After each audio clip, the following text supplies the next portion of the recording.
Welcome to the Box Score Sports Podcast.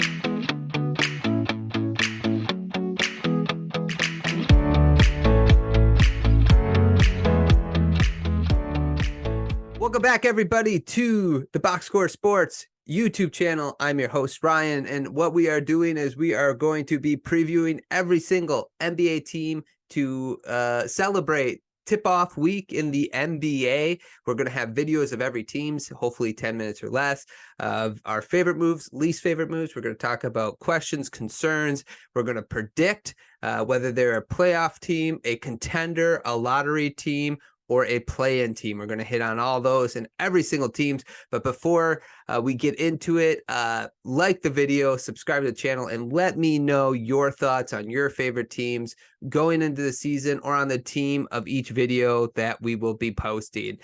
With that said, let's get into our prediction. Previewing the Milwaukee Bucks.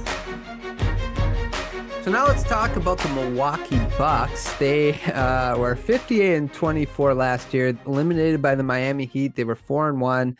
They lost that series 4-1. Giannis did get injured, but man, I don't know. Like, it's hard to say, right? So you got to factor in everything, but the Heat made it all the way to the finals. And so it made them make some moves, honestly. So let's talk about those moves and why it's going to be beneficial for them. Let's talk about my favorite moves.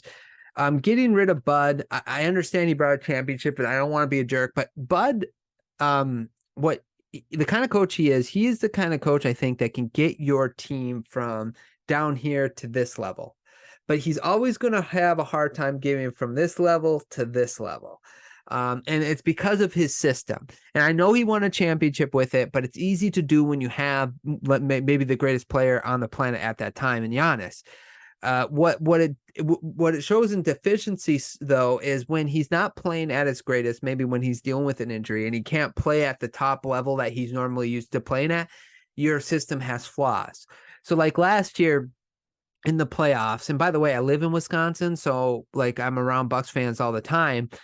And one of the things, like, he never tried to put Giannis on Jimmy Butler. It was always Holiday, and I get why they picked Holiday, but when it wasn't working, why not switch things up?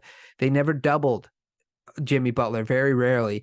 And I just think, like, if you are an innovative, like a great head coach, you're going to do those things to try to make adjustments to work with the flow of the series. Now, his philosophy is, our system got us to this point. Why would I change it? But that's a narrow-minded view of things, because the playoffs are so much different than the regular season. So that's why you got to change things. The other big move, obviously, is Damian Lillard. That's my other favorite move. Listen, you're putting him and Giannis together. That's going to be really hard to stop. With Lillard and Giannis. And I think Giannis, being the player he is, with Lillard, he's going to thrive. The spacing is going to be so much better, especially if Middleton can get healthy. That's a big if. But that's really what that Lillard trade does. So you think of last year, again, with the Heat, why did they lose so many games to the Heat?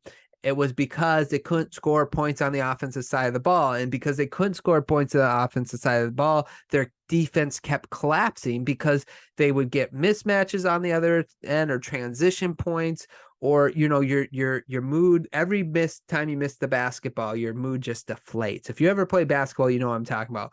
It just keeps going lower and lower and lower, and you get more and more anxious, and it's so deflating. So with having someone like Lillard, that consistent offensive threat, the elite offensive level player he is, I think it's going to help the Bucks, and I understand why they made that move. Even though I understand it, my least favorite move is the fact they had to give up Drew Holiday.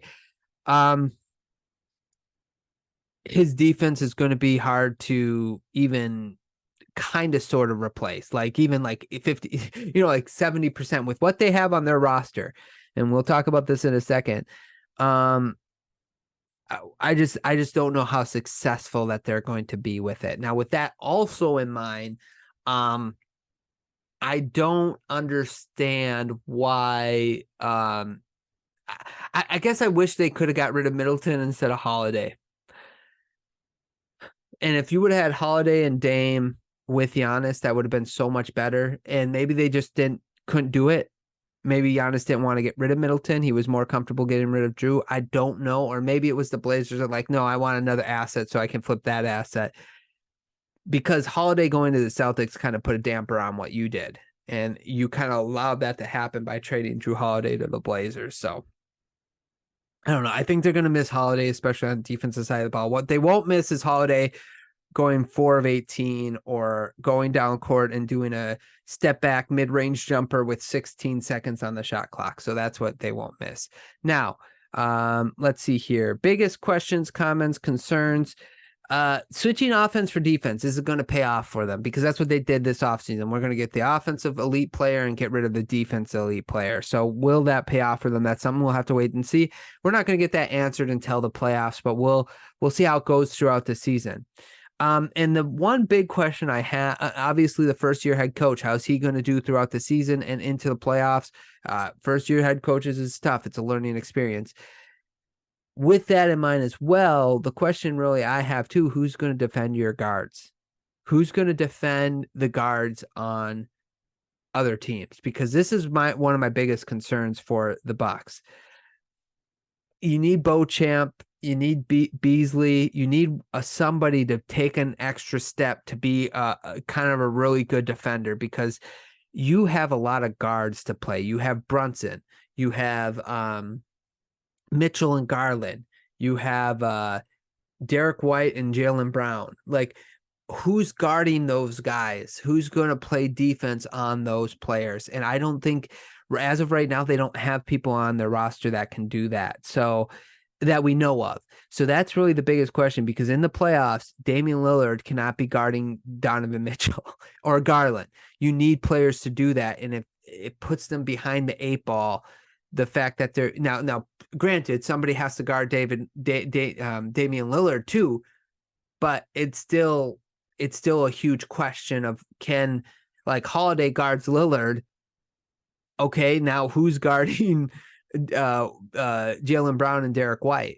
Right, that's the question. So we'll see what happens there, but that's a big question that will need answered, and hopefully we'll have it answered throughout the season. Prediction: I have them as one of 2 contenders in the East. It's them in Boston.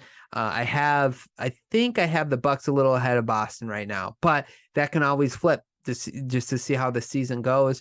So that's what I have. Contenders, and as long as you have Giannis and Dame, you're always going to be a contender. So that's what I got on the Milwaukee Bucks. Let me know in the comments down below, what are your predictions? How do you feel about exchanging Lillard for Holiday and then Holiday going to the Celtics?